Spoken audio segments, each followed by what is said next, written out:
Pour économiser un peu d'argent, il y en a qui sont prêts à faire des sacrifices. Par exemple, c'est le cas de certains automobilistes qui acceptent d'être suivis à la trace grâce à une technologie GPS pour payer leur assurance moins cher.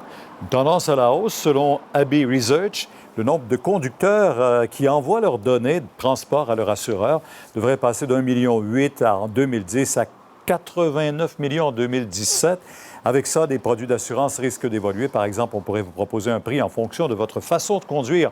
On en parle tout de suite avec Louis Cyr de la Fédération des courtiers indépendants du Québec. Monsieur Cyr, bonsoir. Bonsoir. C'est une nouvelle façon ou ça existe depuis un certain temps? On parle de 2010? Oui, ça existe depuis un certain temps, mais c'est sûr que c'est pas implanté de façon générale depuis longtemps.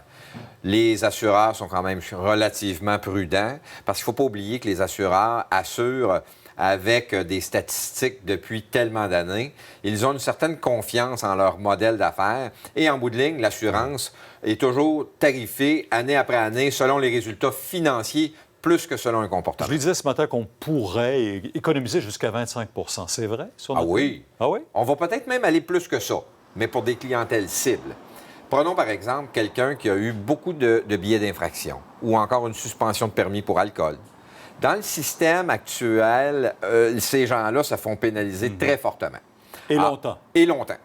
Alors, à ce moment-là, peut-être que pour eux, de se faire tarifer au comportement, ça va les aider à économiser beaucoup de sous. Mais vous, moi, une conduite normale, voiture normale, avec des rabais, etc., qui existent déjà, on n'a pas des économies énormes à aller chercher de ce côté-là. C'est le comportement, donc, qu'on juge. Est-ce qu'on sait qui est derrière le volant? Non.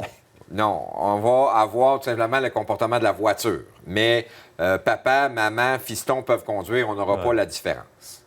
Alors, l'économie vient pour la voiture elle-même qui est assurée par cette compagnie. Dites, quand même, s'il y a des gens qui ont intérêt, les personnes âgées qui n'ont jamais d'accident, qui disent on paye trop cher, on paye pour tout le monde, est-ce que ça pourrait être bon pour elles? Ça peut être bon, mais on va voir les résultats réels de ces outils-là dans quelques années. Parce que prenons par exemple un assureur qui utiliserait cette technologie-là avec tous ses assurés et qui donne des rabais de 20 ou 25 ou 40 % à ses assurés et qui se retrouve en déficit financier 2 ans plus tard.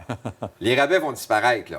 Alors, on va revenir aux résultats financiers qui, eux, sont évalués à la fin des années fiscales, soit habituellement là, vers le mois de février. Est-ce que c'est une prime variable qui va à tous les mois changer selon le comportement? Exact. Alors ça aussi, pour certaines personnes, la stabilité de la prime, c'est un avantage, mais dites-vous une chose, la personne qui paye 2-3 000 d'assurance par année, elle va chercher toutes sortes de moyens pour économiser. La personne qui va payer 4, 5, 6, 7, 800 par année, elle va peut-être pas chercher les mêmes moyens. Est-ce que vous y voyez un grand engouement? On le sent chez les jeunes un peu plus, qui, eux, en plus de ça, la divulgation des renseignements personnels sont un peu plus ouverts. Exactement. Mais non, c'est pas généralisé. On sent beaucoup de réticence au niveau de l'utilisation à long terme de ces données-là. M. Cyr, merci. Merci à vous. Au revoir.